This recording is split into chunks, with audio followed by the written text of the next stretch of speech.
Filipinas, Las Islas Filipinas.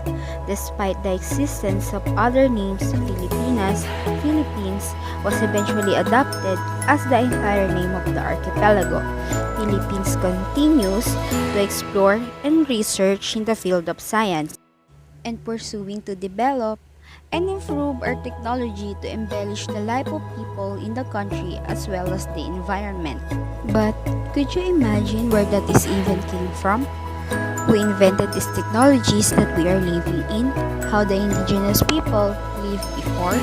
I know you have a lot of questions in mind, but today, in this video, I will walk you through and we will travel from 1500 years up to the present times to see how the science and technology innovated in the Philippines society.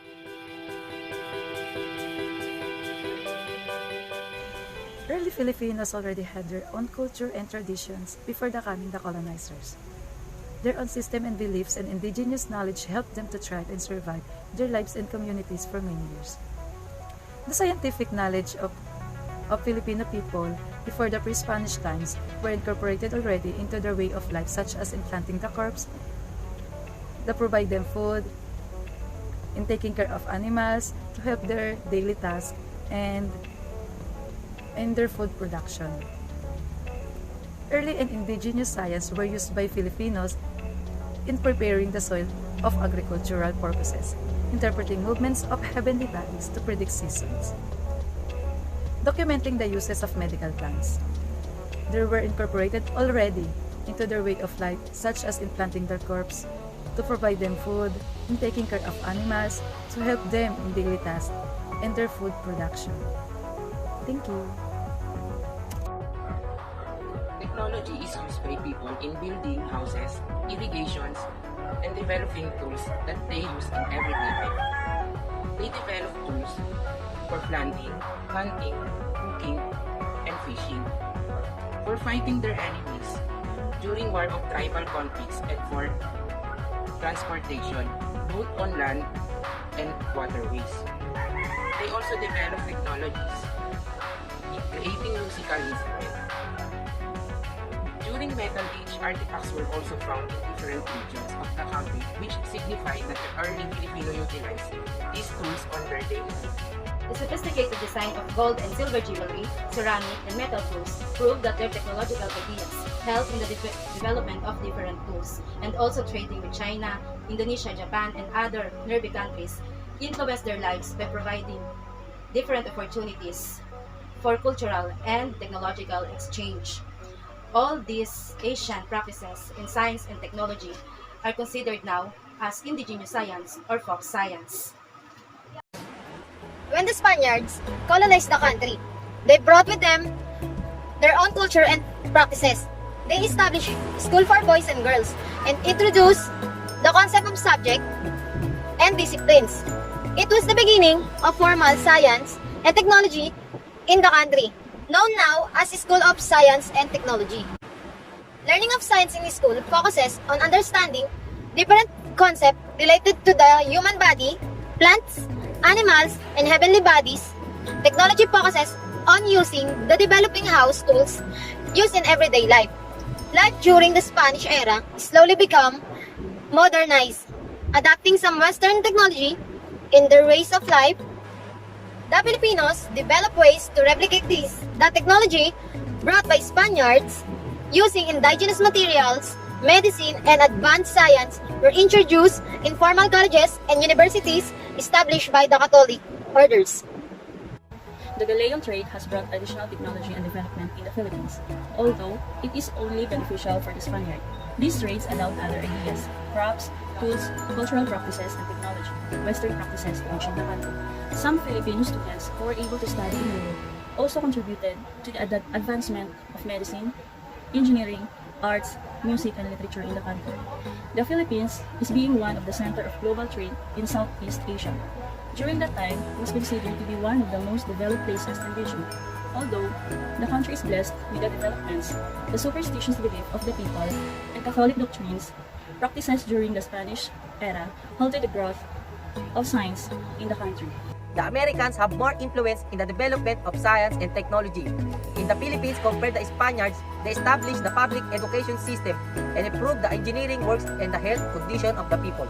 They established a Mount Research University, the University of the Philippines, and created more public hospitals than the former colonial master. The mineral resources of the country were also explored and exploited during the American times. Transportation and communication system were improved through not accessible throughout the country. The Americans did everything to Americanize. The Philippines, they recognized in the learning science and introduced in the public and private schools. In basic education, science education focuses on nature, studies, and sanitation until it became a subject formally known. As science, the teaching of science in the higher education has also greatly improved the modernized researches we are done to control malaria, cholera, and tuberculosis, and the other tropical disease. The desire of the American to develop the human resources of the Philippines to serve their own interests is somehow beneficial in our country. This allowed the American scholars to introduce new knowledge and technology in our country. However, World War II was to stabilize the development of the country in many ways. Institutions and public facilities were turned into ashes, houses were burned, and many lives were destroyed. The country had a difficult time to rebuild itself from the ruins of the war. Human spirit to survive may be strong, but the capacity of the country to bring back what was destroyed was limited. Reparation Fund focused on building some institutions and public facilities like school, hospitals, and transportation system. And the reparation money from Japan was also concentrated on building highways and in providing technological training and human resource development in the country. Since the establishment of the new republic, the whole nation has been focusing on using its limited resources in improving its science and technological capability. It has explored the use of ODA or Overseas Development Allocations from different countries to help the country improve its scientific productivity and technological capability. The development of science and technology in the Philippines, based on its brief history, is shaped by several factors and influences, like the history of science of other countries. It always shaped by human and social activities, both internal and external. Science and technology may have a significant impact on the lives of the people and the development of the people's society. However, improving the quality of science education still remains is a big challenge in the country. School science, basic education, and graduate education is improving slowly, and there are only few students enrolling science and technology courses. Government policies on science and technology. The Philippine government introduced and implement several programs, policies, and projects to boost the area of science and technology. The goal is to prepare the whole country and its people to meet the demands of the technologically driven world and capacitate the people to be in a world driven by science. Padilla and Concepcion reported that in 2015, in response to the ASEAN 2015 agenda, the government, particularly the Department of Science and Technology, has sought the expertise in the National Research Council of the Philippines to consult various sectors in the society to study how Philippines can prepare in meeting the ASEAN 2015 goals. The NCRP clustered these policies into four namely. The first is social sciences, humanities education, international policies, and governance. Integrating ASEAN, awareness, and basic education without adding to the curriculum.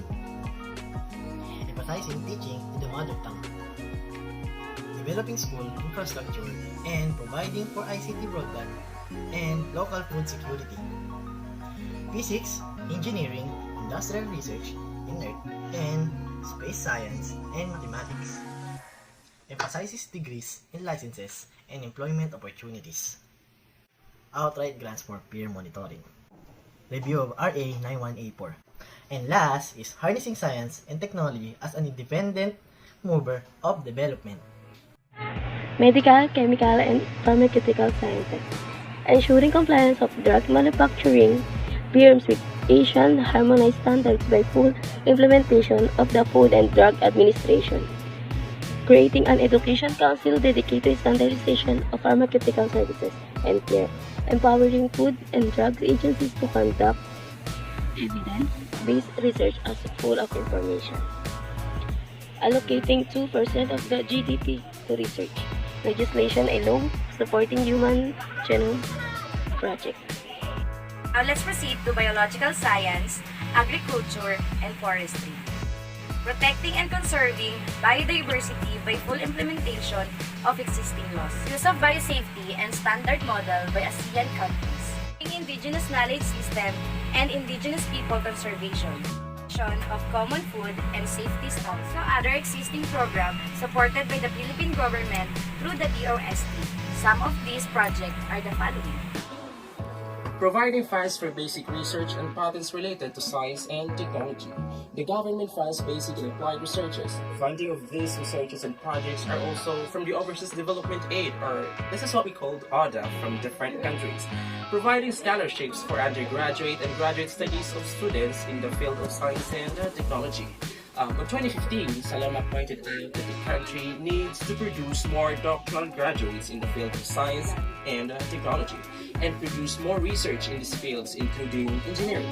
So, establishing more branches of the Philippine Science High School system for training young Filipinos in the field of science and technology. Creating science and technology parks to encourage academy and industry partnerships. The establishment of the National Science Complex and National Engineering Complex within the University of the Philippines campus in Diliman. This aim to develop more science and technology and engineering manpower resources needed by the country.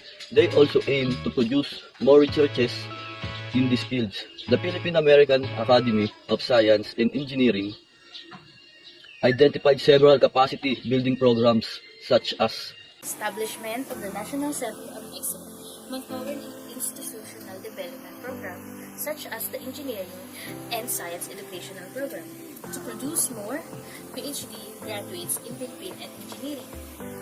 Establishment of Regional Center of Supports Pacific Industry that will lead the economy in different research and development areas. Establishment of Science and Technology Business Center to assist, advise, and incubate technopreneurship ventures. Strengthen science education early stage through the Philippine Science High School system. In the field of education, several science-related programs and projects were created to develop the scientific literacy of the country. Social science classes were organized and special science elementary established in different regions. Aside from this, science and basic education will continuously improve. The current K-12 education programs included science, technology and engineering, and mathematics, or STEM, as made up of its major tracks in the senior high programs to encourage more students to enroll in science-related field in college.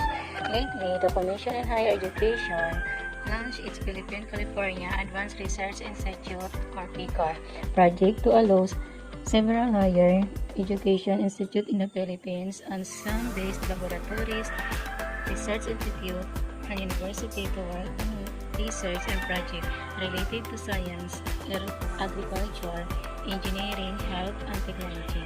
This project is hoped to strengthen the STEM competitiveness of the country.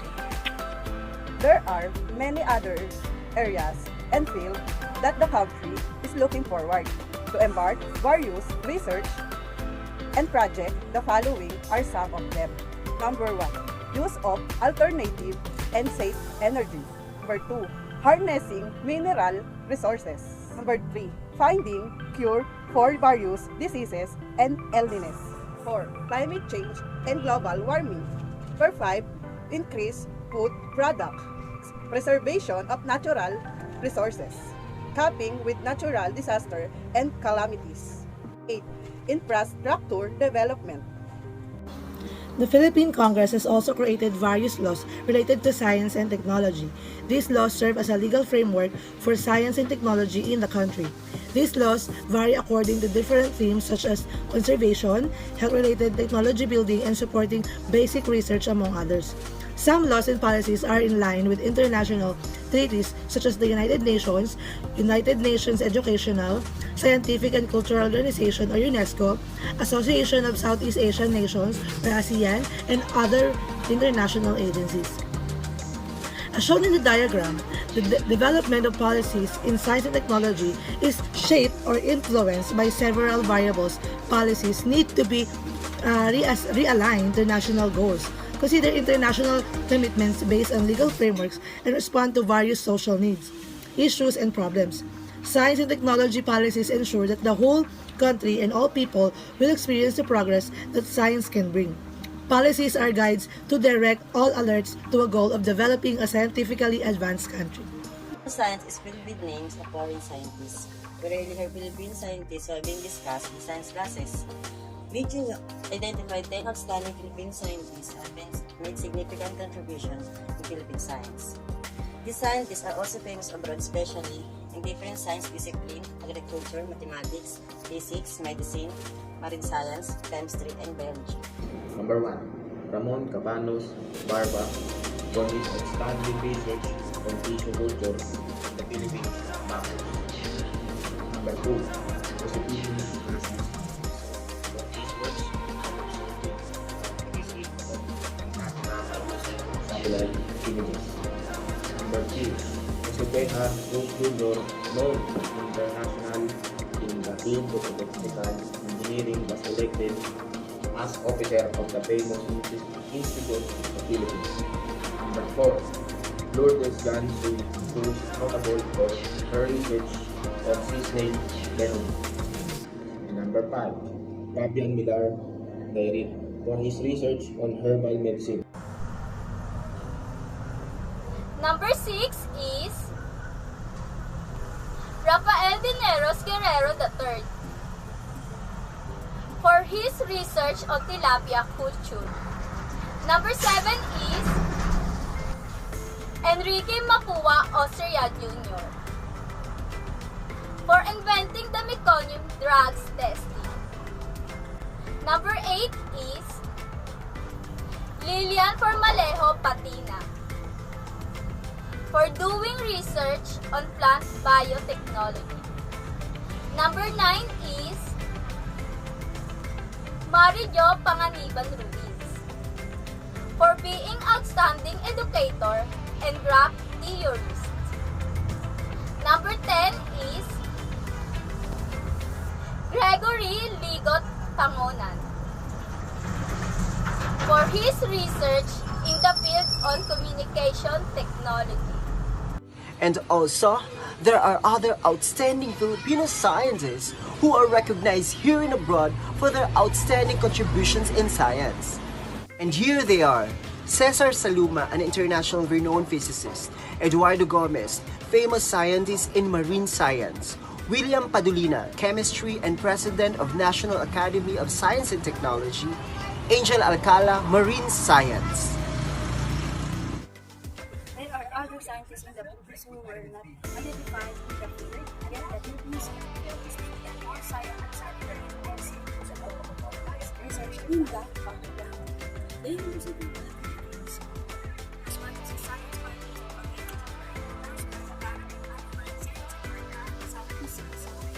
for those numerous scientists and partners researching the field.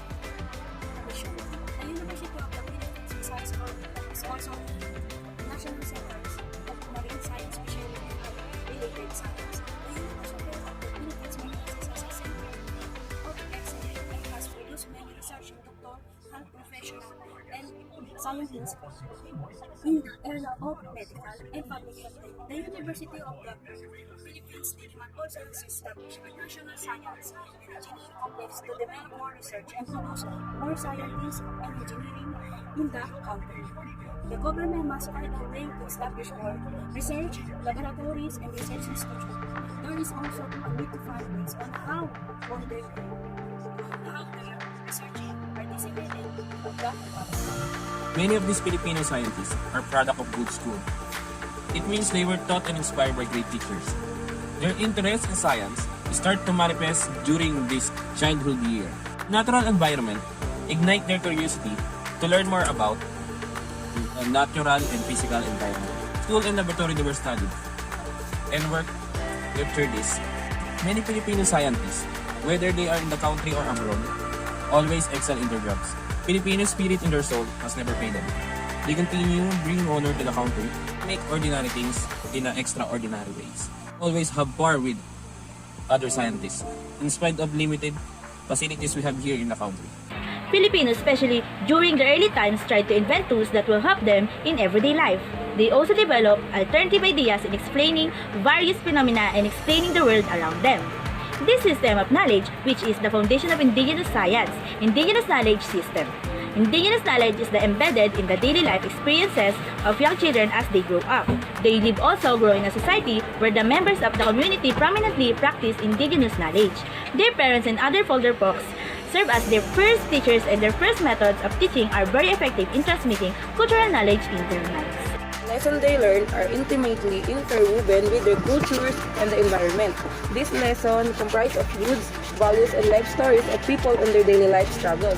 They reveals about nature and reflections on their experience in daily life and evident on their stories, poems, and songs.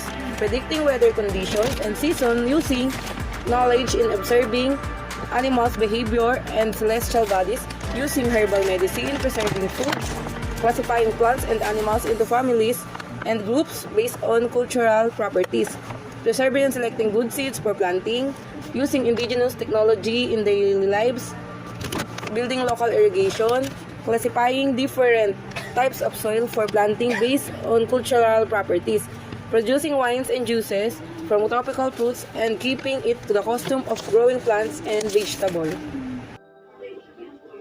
Indigenous science is part of the indigenous knowledge system practiced by different groups of people.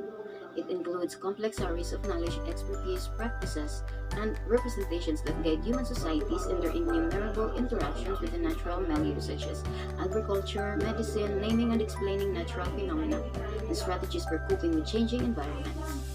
Ogawa claimed that it is collectively lived in and experienced by the people of a given culture.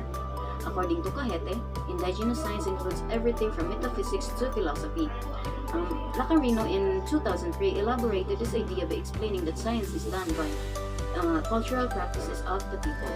Indigenous belief also develop integral value that are relevant or of respect to scientific action as identified by those on Ukautan, namely 1. Motivative attitude, 2. Operative attitude, 3. Practical attitude, and 4. Reflective attitude.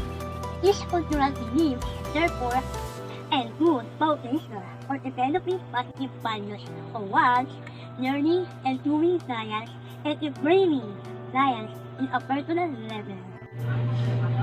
Indigenous science uses science process skills such as observing, comparing, classifying, measuring, problem solving, inferring, communicating, and predicting. Indigenous science is guided by culture and community values such as the following. The land is a source of life. It is a precious gift from the Creator. The earth is revered as Mother Earth. It is the origin of their identity as people. All living and non-living things are interconnected and interdependent with each other. Human beings are stewards or trustee of the land and the other natural resources. They have a responsibility to preserve it. Nature is a friend to human being. It needs respect and proper care. Indigenous science is composed of traditional knowledge, practiced and valued by people and communities such as ethnobiology, ethnomedicine, indigenous farming method, and folk astronomy. The concept of indigenous science. Indigenous science use science process skill. Indigenous science guided by community values and culture. Indigenous science composed of traditional knowledge, but even develop a single framework for understanding indigenous science. Accordingly, indigenous science is composed of traditional knowledge that uses science process skills and guided by community values and culture.